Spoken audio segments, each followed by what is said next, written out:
Recording has begun. Assalamu alaikum wa rahmatullahi wa barakatuhu. Today is the 11th of November 2023 and the time is getting to be about 4 o'clock, and my name is Shahzad Hussain and I live at 20 Primary Way in Undercliff, Bradford. And today it's been 95 days since I last saw my brother. 95 days since the 8th of August. He's been kidnapped by the state, by the local authority, Bradford Council, in collaboration with West Yorkshire Police and various other organisations that are part of adult safeguarding. And it's just we live in this anachronistic world, or it's saying adult safeguarding, and yet it's the adult safeguarding that are murdering people. It's bizarre, don't you think? The police are there to protect you from criminals, but then are criminals themselves.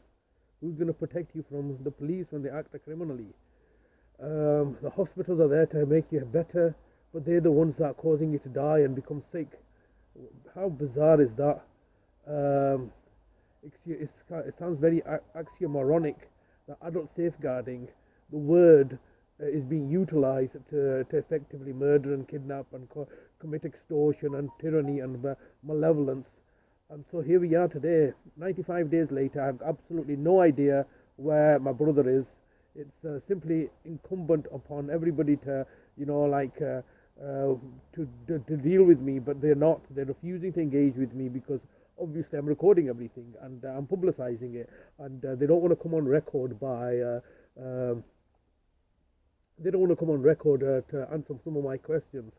So they're all hiding behind the corporate veil, paying off the judges to railroad something through to my detriment. I'm just, I'm at a loss what to do. But this is not the first time. This is their attempt to kidnap my brother is been in the making for a long time. Ever since I was released back home from prison after they wrongfully convicted me of defrauding my own brother financially, when reality is that he had authorized me to do so, and subsequently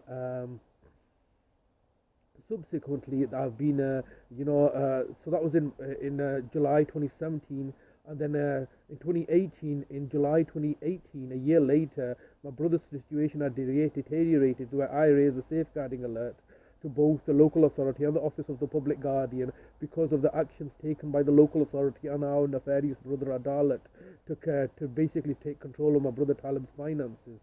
So that was in July 2018. By the 3rd of August 2018, my brother was initially kidnapped from my care, and then subsequently released on the 14th of December 2018.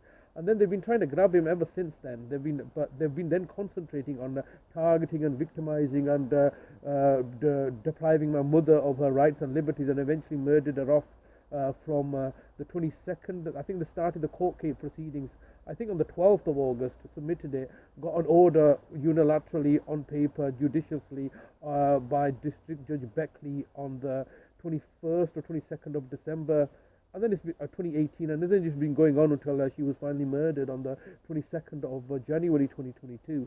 So then obviously they've not been concentrating on my brother, and then subsequently they've been concentrating on my brother. And I'm just thinking to myself now, they've been really desperately trying to get a hold of him, but they needed somebody to instigate a welfare check or a welfare concern or a member of the public. But my brother was coming out here every day. He was sitting out in the sunshine. Nobody had any concerns. I was feeding him myself, so there was no issue with anybody to raise. They needed somebody to raise a safeguarding alert. So I believe, I think it's correct that on the 11th of 9/11/2022, because I remember it was the 9/11. It was on the 11th of November 2022. 11th of November.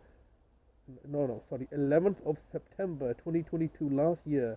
So over 14 months ago, they sent my niece Shagufta, who lives just close by, to come to visit Talib, or we just want to give you condolences for the loss of your mother. They wanted to get into the house.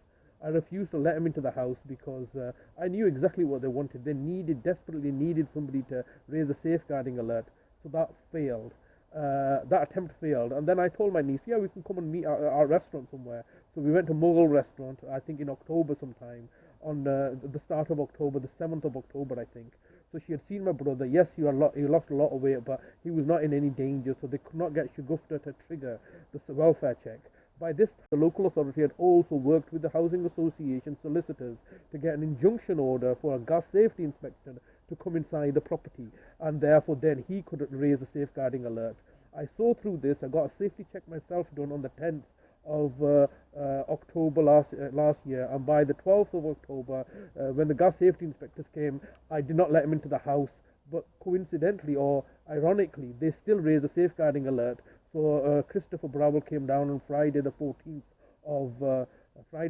of October last year in order to do a welfare check. I didn't open the door, and obviously I subsequently asked him the following week why did he come down, and he told me, oh, he was just a safeguarding welfare check, which is always very, very malevolent. When they say welfare, and it's one of those anachronistic words or oxymoronic words, it's saying welfare, but they're coming to hurt and harm you, just like I mentioned earlier on. So he'd come down on the 14th of October last year, and then on the 15th of October, the next day, Saturday, I got the paperwork from the Court of Protection saying that they've just had a final hearing in May and didn't even tell me about it, issued out in August that I didn't receive, and then I received those paperwork on the very next day. So they were clearly targeting me then. And had everything in place. Subsequently, I discovered that they'd also stopped my benefit payments coming in. But they had done all the other work, rather than the key aspect was to take my brother, and they had failed to do that because that all fell apart. So their initial plan fell apart in October the 12th, the 10th, the 11th, the 12th, 13th, or 14th. That week, it was supposed to come and grab my brother. They failed to do so because of circumstances. They hadn't got everything in place. And then what's interesting is that when that had failed, they subsequently listed a final hearing sometime around about this dates in October. I think the 15th or 14th or 15th of October, they listed the final hearing because obviously this had all failed. And then, but what is interesting is today is the 11th of November, which is Armistice Day. But last year, on the 12th of November, me and my brother Talib went to our brother Adalat's house, and he gave us some food. He was very keen to give us some food. I should have been suspicious at the time, but I thought I'd come and try. I came home. I didn't give Talib any food. I ate my food myself, and I was poisoned by Adalat. And why would Adalat poison us?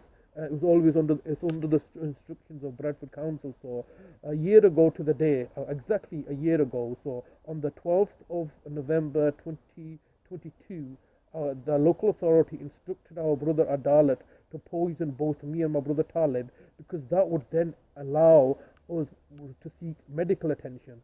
And then as a result of which the local authority could have then stated to the police that I had attempted to murder my brother by giving him poison. So that all fell apart last year, because the only person that took the food was myself, and I became very suspicious of the food, and I threw most of it away, but I became very ill as a consequence. And then I realized, oh, I see what's happened here. Our brother Adalat has attempted to poison us when previously they were in the previous month in October, they were trying to get September and October, they were trying to get my niece to come and raise a safeguarding alert.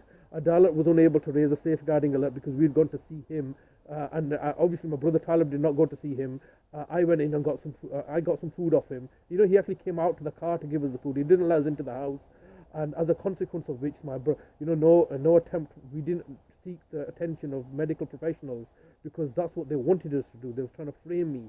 And then as a consequence of that, we survived that attempt on our lives. And then subsequently, the hearing before District Judge Wilcox was a clear whitewashing and a sham exercise. But it was all clearly being perpetrated by the local authority in the background to poison me and my brother last year, to kill us off, or at least to raise a safeguarding alert so they can get control of my brother. And you see now all that's happened is that a year later, they couldn't get anybody to raise a safeguarding alert. Not my siblings, not my family members, no professional was coming into the house. And they were trying to coach my neighbor to say something like, oh, and what could he say? I guess I don't go into the house, I see him outside all the time. And so that's what the excuse that they used in order to take my brother. And it's now been 95 days. Neither the police, nor the council, nor the courts, and also I now understand the courts are involved in it as well, and the judges are involved in it. Every single party is involved in it in order to target and victimize my brother. And no doubt he's going to die now in their care. I'm never going to see him again. Now, if the police have come down on a welfare check, why have they arrested me for? Because we were outside. They've got no evidence that I need to be arrested, and I was cooperating with them. And then subsequently, after I've been arrested, they've gone inside the house, stolen everything, my mobile phones, broadband, and other valuable items, and some cash, I believe. But most importantly, they've taken my brother's passports. Why have they taken my brother's passports if they're just doing a welfare check? They came with a clear intention to kidnap my brother and to hold him hostage, and prevent me from seeing him, because I was looking to expose their fraud and corruption. So let's just leave it there for time being. It's getting a bit cold, getting a bit late. I'm not suicidal. I'll never kill myself. And if anything happens to me, it's as a direct result of the local authority trying to do acts of malevolence, fraud, and deception, because they simply can't do their jobs properly. And now we're left into this situation where I'm having to make video recordings in order to save my life, because a clear attempt has been made on my life, on my brother's life, last year on the 12th of November 2022. And now they're just looking to find other ways to kill us off. So I'll leave it there.